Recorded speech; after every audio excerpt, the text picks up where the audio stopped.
Welcome to Expert Opinion. I'm Tim Winkler from Future Campus, and today we have the opportunity to discuss higher education management with Kerri-Lee Krause, the Vice-Chancellor of Avondale University, who's had a long career over numerous institutions and has lots of insights to share on this topic. Now, Kerri-Lee, welcome. Thank you. Great to be here. Did your experience make you think, now here's a gap there, we really need a sort of a handbook or a manual on how to become a student-centered, a learner-centered leader in higher education?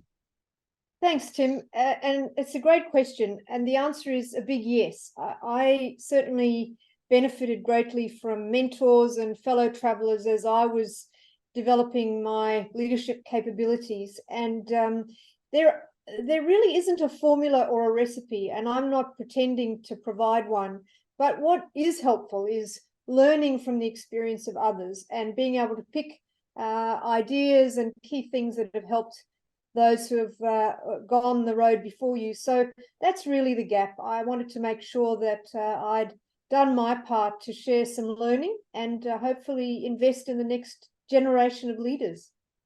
I could, when I was reading through the book, I could imagine it being sort of gift wrapped and dropped on the desk of people who are suddenly entering a deputy vice chancellor role, or, you know, stepping into the new office and wondering, do I fit and where do I start? Is that perhaps what you were thinking when you structured the book? Very much so. And I must just emphasize that it isn't only for academic leaders. I've worked with so many really talented leaders, both professional staff leaders, leading the student experience, leading in faculties and departments, as well as academic leaders, deputy vice chancellors, pro vice chancellors. And so it really was an attempt to try to target those leaders and those who aspire to be leaders at a whole of institution level to begin with. And it's also designed for people who are time poor. I know what it's like to have a book land on my desk and you sort of think, how am I going to get through this? So it's designed to be able to dip in and out. It focuses on key capabilities that, in my experience, have been really helpful in my journey. And I would say that for senior leaders and those who aspire to be in that role, there are very few guides, practical guides. Often people sort of fall into those roles, or they feel like they're the last person standing when roles are appointed, or they may well apply. And so this is for all of those who just want a little bit of extra advice, wisdom, and ideas to challenge their thinking. Now, you make a really strong case for the thoughtful leader, giving permission for executives to admit that they don't have all the answers. It seems that that's quite a contrast to, you know, what we might have seen perhaps a decade or more ago, that command and control model. Is this a bit of a collection of what you've seen in terms of mistakes that have been made, as well as great examples there, that this is collective learning than perhaps an evolution of leadership?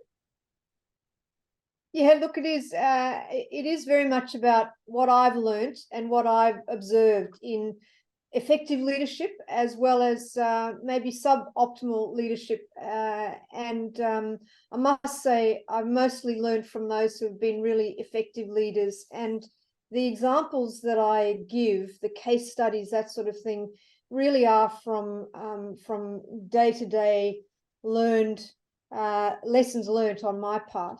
And it was in many ways prompted by the COVID experience, as many books have been, but it was sort of gestating before COVID. And the emphasis is that, you know, as I mentioned earlier, there are no recipes, there are no formulae for getting leadership right. It is very much about having what I call a growth mindset, taking from the work of Dweck, and a learner-centered mindset. And that's not just about students as learners, but it's being a learner leader. And in a really busy day, being intentional about carving out time to be thoughtful, to get in the helicopter. I use that analogy a lot, and I've found that really helpful, just to take a breath, literally, but also step back from complex and really sometimes confronting situations, to actually take stock and to look at what are my options here, what is the best way forward, even though it may not be ideal. I saw a post from you yesterday on LinkedIn, sitting under the jacaranda trees on campus, talking to students and putting this into practice. How hard is it to step from, if you like, the VC's office to the shoes of students and get real insights, as opposed to being seen to consult, but not actually quite hearing what's going on? It can be hard. It can be quite confronting. So you have to sometimes always put your pride in your pocket and leave the ego under the desk and walk out there into the system, basically. And those students and the staff who support them, academic and professional staff, that's the system, that's the ecosystem in which we work. And you ignore that at your peril as a leader. And I always learn something when I sit down and listen to those students, or standing in the coffee line, or whatever it might be. And that would be really important advice, to be intentional. Sometimes it's the last thing you feel like doing in between meetings, but making time, actually creating a diary entry, to go just have a walk, go out, walk the corridors, or have a Zoom, whatever it is that's going to connect you with your students. Let's not forget those who are not on campus, maybe distance students, etc. But reaching out in all the ways that you can to be present, it makes all the difference. You make a really interesting distinction between leading and managing. How difficult is it, particularly in the type of role that you are now, not to be a constant manager, trying to control how things roll out, as opposed to, leading? Yeah, and it's such an important distinction. It's a very blurry line on many days. So I'm not going to pretend that it's a simple table where you've got management on the left and leadership on the right. But I think the starting point is being aware of the distinction. And in the book, I talk about the fact that management certainly has a role, and diary management and managing in meetings, all of that. But I try to encourage people to take that helicopter perspective and just to step away from the management mindset and put the leadership helmet on, if you like, as you extend your engagement with students and staff. And leadership is really about influence, as I mentioned. It's as simple as that. How do you influence those people around you to follow? How do you inspire them with a vision? And it's so not the command and control, knight on the white horse sort of style of leadership. It's very much about being in the system, working with people, and then being able to helicopter out of it. And so that the leadership capability of being able to sort of zoom in and out, if you like, is something that comes with practice, but it also comes from conversations with colleagues, mentors, coaches. And so in the book, I with their colleagues and to talk through some of the challenges they're having around, walking the management versus leadership line. It's not easy, but it's really important. It's a capability that can be developed. You talk about a whole range of challenges in being a leader. One of the challenges that maybe you didn't go into in great detail, maybe part of a sequel, is emotions, loneliness, the challenges of the emotional challenge of being a leader, if you like, is it lonely being a leader? What are your thoughts on that? And is it a topic for a sequel? What a great idea, Tim. I'll take you up on that. But on a more serious note, you're right. I wish I had more time to write about some of those more there's significant aspects of leadership, and they can be very confronting and not easy to talk about. So I'm also conscious that you don't just skate along the top of key issues like that. So in the book, I talk about the importance of intentionality, of mindset, and I finish off with a focus on integrity.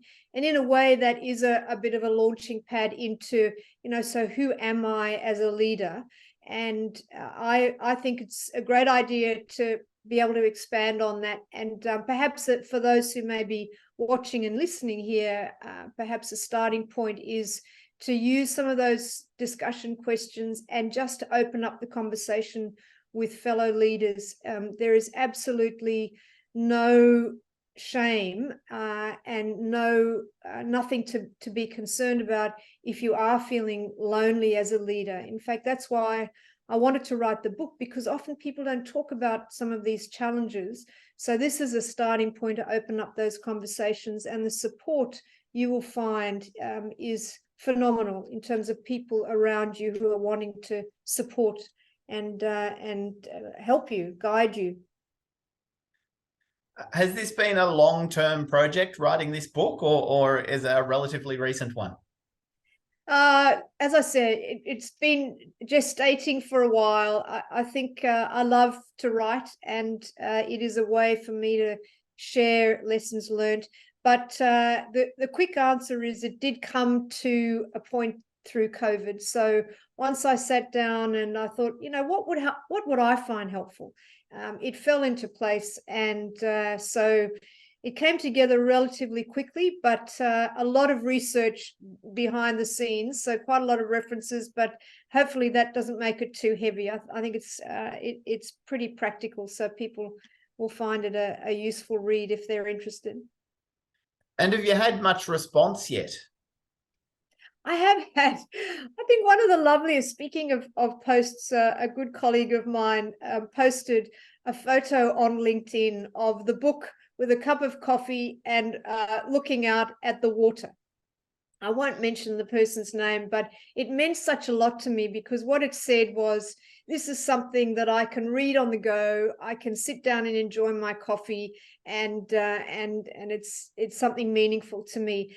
A lot of other comments have been really positive around, thanks for putting together something practical. There are a lot of courses that you can do, and you can pay a lot of money for those courses, and I've benefited greatly from those, but there aren't that many practical guides that you can just sit on the desk and dip into. So people have been grateful for that practical resource.